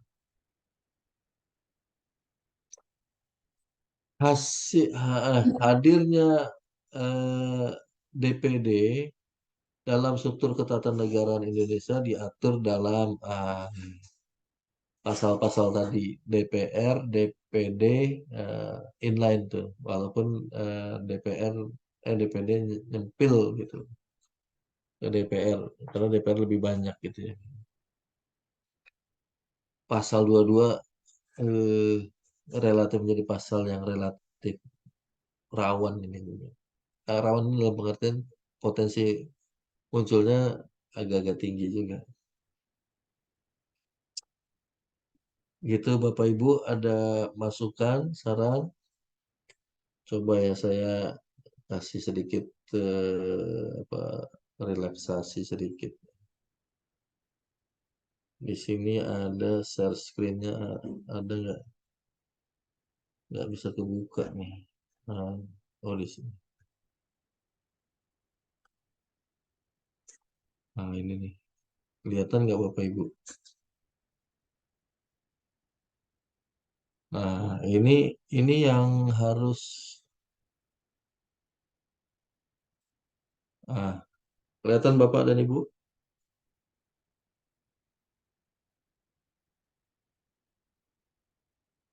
Nah ini yang harus terpenuhi nih. Analis hukum ahli pertama ini standar kompetensinya. Ini kalau ini biasanya dia KKM-nya kurang nih Bapak dan Ibu. Nih dia Mansos ini mengeluarkan kategori masih eh, apa memenuhi syarat yang harus Bapak Ibu masukin itu MS Bu. Masih memenuhi syarat. Ini sengaja nama teman-teman saya tutup ini. Masih memenuhi syarat, tapi bisa juga MMS. MS itu memenuhi syarat, Sementara yang ini apa MMS masih memenuhi syarat. Itu masih masuk kategori lolos. Yang nggak lolos itu KMS, apalagi TMS. KMS tuh udah nggak bisa Bapak dan Ibu. Jadi posisi Bapak dan Ibu tuh harus pas. Eh, jadi nggak jauh-jauh banget gitu loh. Nah, ini bayangkan Bapak dan Ibu teman saya. Nih, kategorinya MS. Tapi di CAT-nya tidak lulus. Kurang dua soal kalau saya perhatikan. Maka dia tidak lulus Bapak dan Ibu. Gitu loh. Ini udah mengantongi 50% dia memenuhi syarat. Nah, di satu sisi ada juga teman saya yang KMS gitu loh. KMS itu kurang memenuhi syarat. Kalau kurang memenuhi syarat udah agak berat tuh Bapak Ibu walaupun lulus di CAT. Karena diprediksi ya Bapak dan Ibu itu ternyata apa ya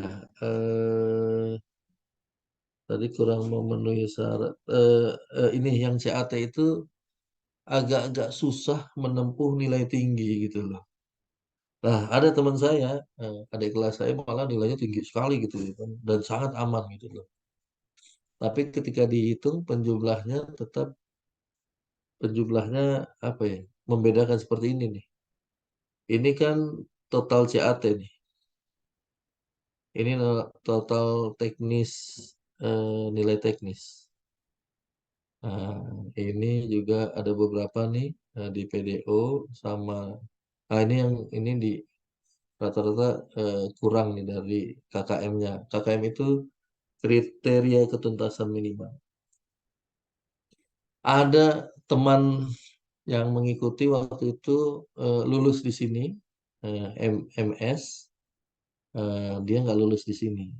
Lalu dia hanya ikut di sini saja, nggak lulus lagi Bapak dan Ibu, gitu. Karena pembaginya di sini, gitu loh.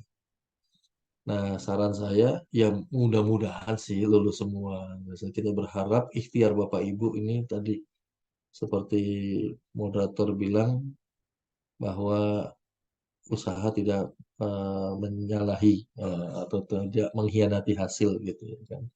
Ikhtiar ini siapa tahu dejavu nih soal-soal. Kita bukan orang-orang pintar. Kita hanya orang-orang yang menggunakan kesempatan uh, dengan sebaik-baiknya. Beda Bapak dan Ibu, saya ngerasa potensi lulus Bapak dan Ibu tinggi ketimbang orang yang nggak pernah ikut seperti ini. Saya senang sekali nih kalau ada. Bahkan saya meminta waktu di MK tolong dibuatin kayak begini gitu loh. Kami pengen sekali minta dibuatin kayak gini agar persiapan kami itu persiapannya matang gitu loh. Akhirnya manual. Ya seperti kayak di film-film atau cerita-cerita keseharian kita gitu kan ngomong satu sama lain. Saya ngomong sama teman saya, lu udah belajar belum? Ah biasa gitu ya, ya standar lah gitu ya kan. Lu udah belajar belum? Lu udah belajar belum? Nah gitu kan. Padahal semua juga mempersiapkan diri, tapi dengan adanya yang begini-begini ini nih, keren tuh Bapak dan Ibu gitu ya kan. Nah, sehingga bisa dimaknain apa ya? Mudah-mudahan sih dejavu gitu. Saya cuma berharap saya bukan orang yang pintar, tetapi saya adalah orang yang beruntung. Gitu loh. Sehingga bisa lulus ikut tes itu. Saya kebetulan langsung naik 2 tingkat Bapak dan Ibu. Langsung ke Madya saya. Ah, karena masih kena sebelum Permenpan nomor 1 tahun 2003 itu. Jadi masih dibolehkan untuk upgrade langsung.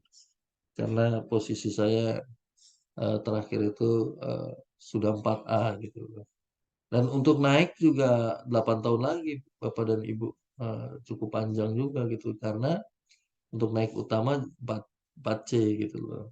Siapa tahu mudah-mudahan ada positioning Bapak dan Ibu ya nggak tahu tadi apakah P3K semua atau ada juga selain P3K misalnya PNS nya yang ikut gitu ya kan.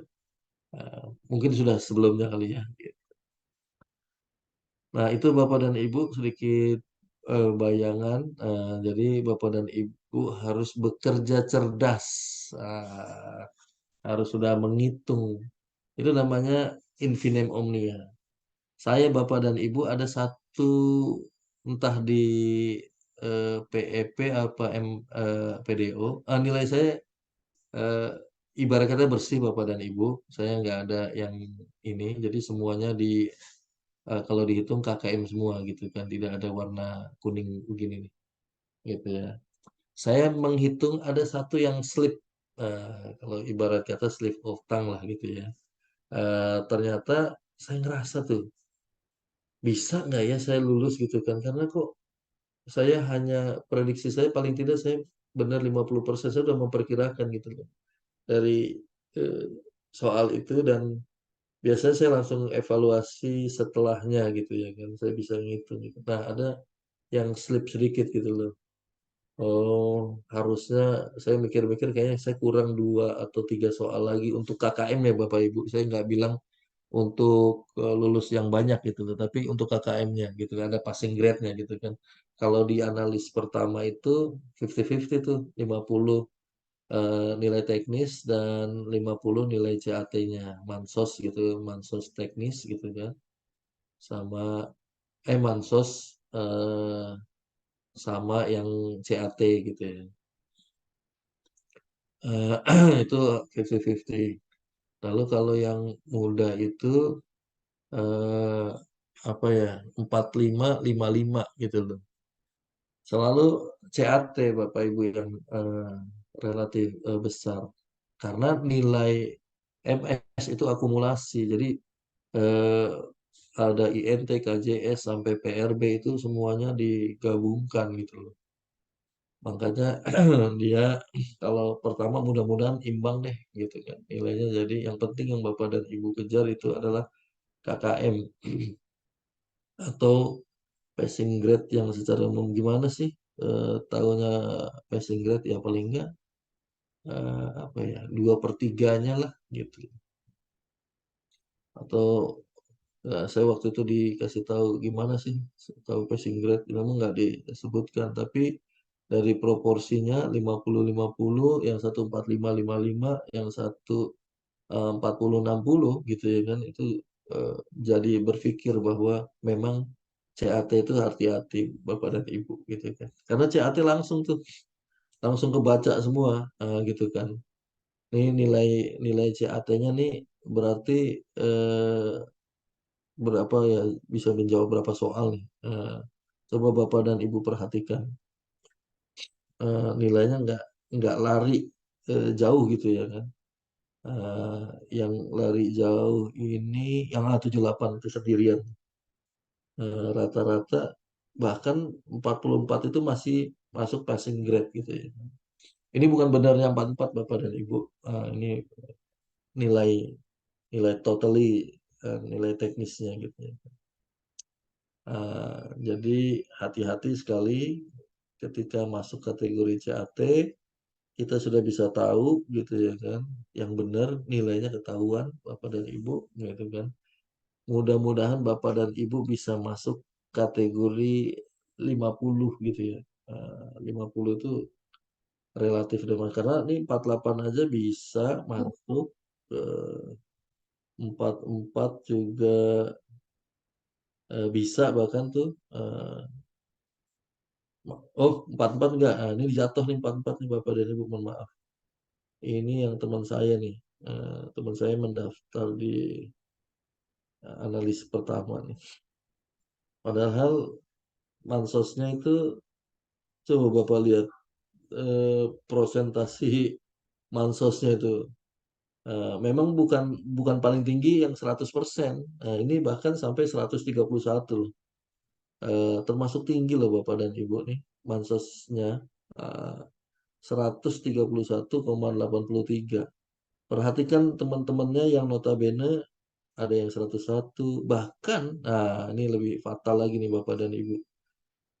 Hati-hati kalau Bapak dan Ibu sedikit menyepelekan, bukan menyepelekan lah ya, agak kurang waspada terhadap CAT gitu ya kan.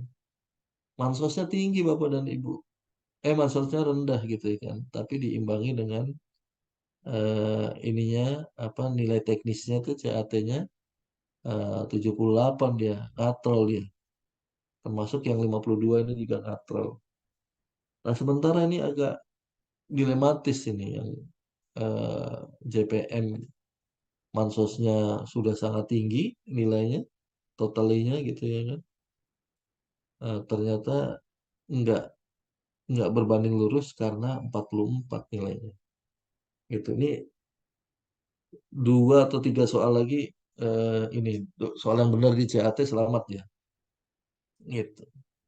Karena 50 gitu ya kan. Eh, dua dua kayaknya dua bisa nih. Eh, Memang saya perhatikan teman saya ada yang tinggal dua lagi, tinggal tiga lagi itu KKM gitu loh di nilai teknis. Tapi memang rata-rata jatuhnya mohon maaf lahir dan batin nilainya yang jatuhnya di nilai teknis. Jadi udah kelihatan Bapak dan Ibu kalau nilai Bapak dan Ibu di bawah 50, aduh hati-hati tuh gitu ya kan. Alat katrolnya payah nanti gitu loh. Terlalu rendah gitu ya kan. Ada apa di sini?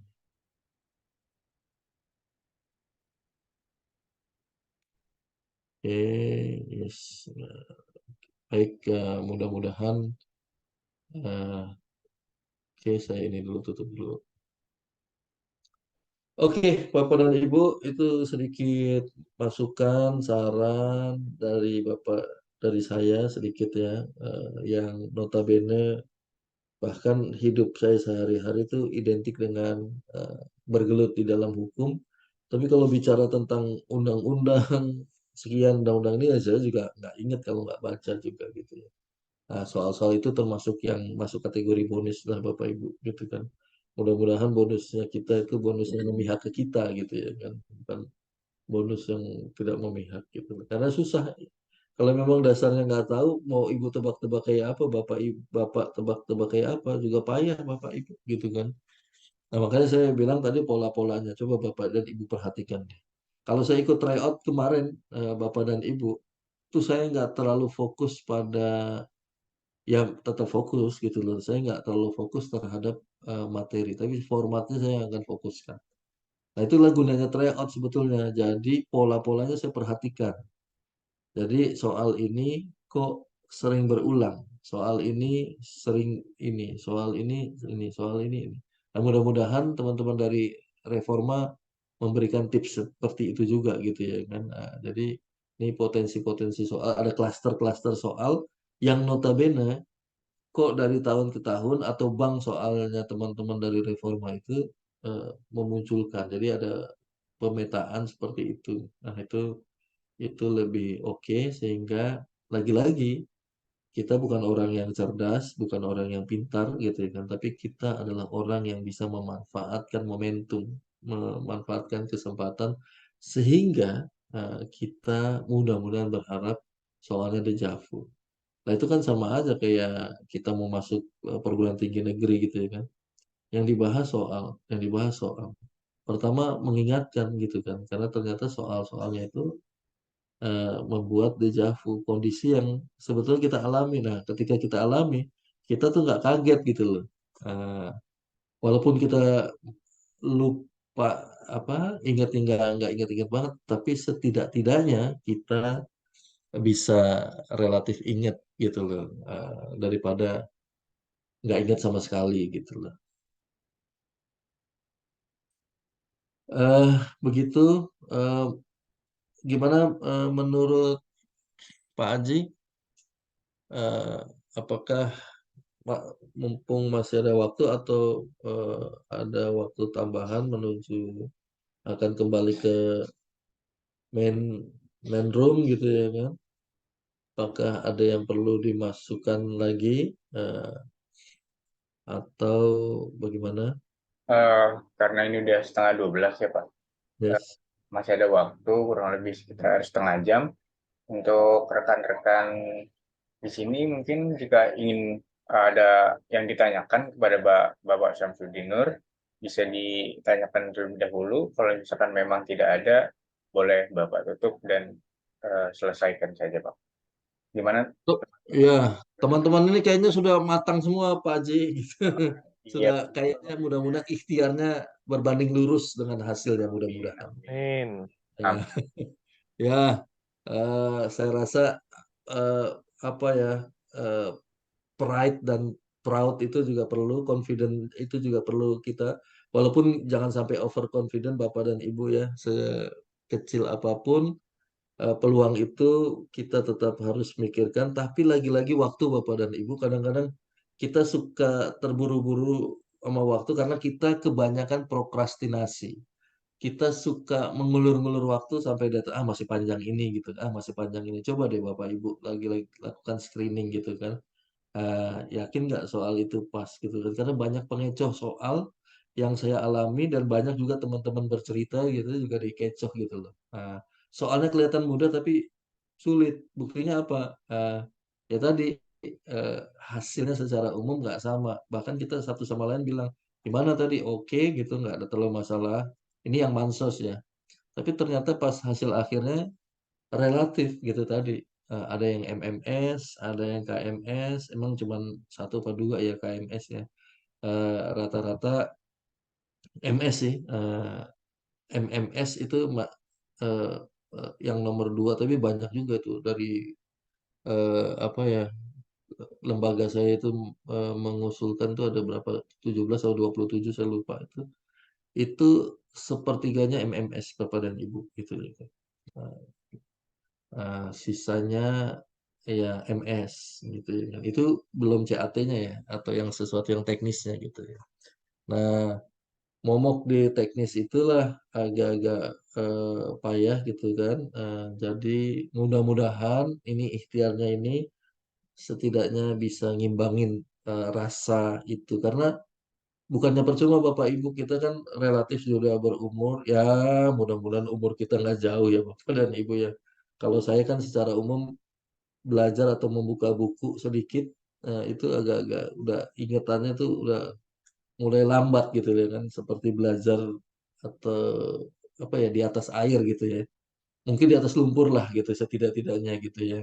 Kalau bapak dan ibu lumpurnya agak keras sedikit gitu ya kan. Airnya sedikit kurang jadi masih agak nyangkut bukan belajar di atas batu itu anak-anak kita ya kayaknya yang belajar di atas batu jadi ingatannya masih kuat. Baca buku harus berulang-ulang, dilihat gitu loh. Dilihat aja Bapak dan Ibu gitu ya kan, dibuka-buka gitu loh sedikit gitu ya kan. Kalau ada apa hard copy-nya gitu ya. Tapi kalau soft copy-nya ya Wisben. Kira-kira apa yang Bapak dan Ibu rasa itu pas buat Bapak dan Ibu lakukan gitu ya kan. Karena kita nggak bisa jadi pahlawan versi orang lain. Kita hanya bisa jadi pahlawan versi diri kita sendiri.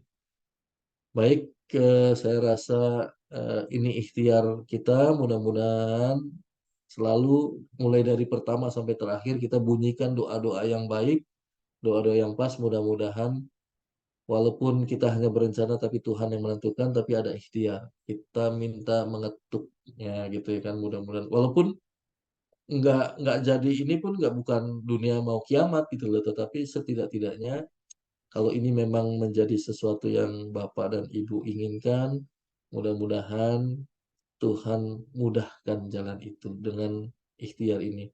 No gain without pain.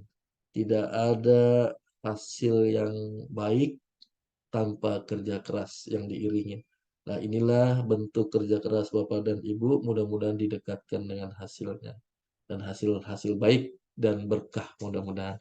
Baik Bapak dan Ibu, selama 4 kali sudah saya menemani Bapak Ibu, memang tidak maksimal, tetapi mudah-mudahan itu yang terbaik yang saya berikan kepada Bapak dan Ibu. Saya juga pelaku, ada di seperti Bapak Ibu, jadi secara simpati dan empati saya merasakan rasa yang sama gitu ya. Yang saya merasa bahkan saya ngiri sama bapak dan ibu nih diginiin. Karena sempat waktu itu sekali mau diadakan, tapi karena satu dan lain hal nggak jadi gitu kan. Bahkan kita mau ngundang Pak Apri apa Pak itu waktu itu Pak Yunan itu kepala BPSDM yang bagian apa juga eh, sama MK relatif dekat gitu kan. Paling tidak entah konseling atau apa gitu ya. Kita nggak saya juga nggak kepikir sama reforma. Cuma kalau Bapak Ibu kan jumlahnya besar nih ya kan. Sementara kami kecil jadi agak-agak gimana kalau mengundang eh, reforma gitu, tim reforma gitu kan. Nah, mudah-mudahan segala sesuatunya lancar dan diberkahi oleh Tuhan. Mohon maaf lahir dan batin atas segala ucapan, tindakan, perilaku saya di Zoom meeting ini. Dan juga terima kasih kepada teman-teman Reforma diberikan kesempatan untuk bersilaturahmi dengan teman-teman dari Direktorat Jenderal Bina Marga. Terima kasih, mohon maaf lahir dan batin, semoga sukses, Tuhan memberkahi kita semua. Assalamualaikum warahmatullahi Amin ya wabarakatuh. rabbal alamin. Makasih ya Pak. Waalaikumsalam warahmatullahi wabarakatuh. Salam. Terima kasih Pak atas bimbingannya. Semoga ilmu yang Bapak berikan pada hari ini dan 4 pertemuan kemarin bermanfaat nih buat teman-teman semua dan Amin, amin. Amin, amin, amin ya Allah, amin. Ya rabbal alamin. mengikuti bimbingan bersama. Semoga pada saat tes bisa berjalan dengan baik dan bisa mendapatkan hasil yang maksimal. Terima kasih teman-teman. Amin. Amin. Amin. Amin. Izin live ya Pak, Ya, Bapak-bapak sekalian. Baik Pak, terima kasih Pak. Sama-sama.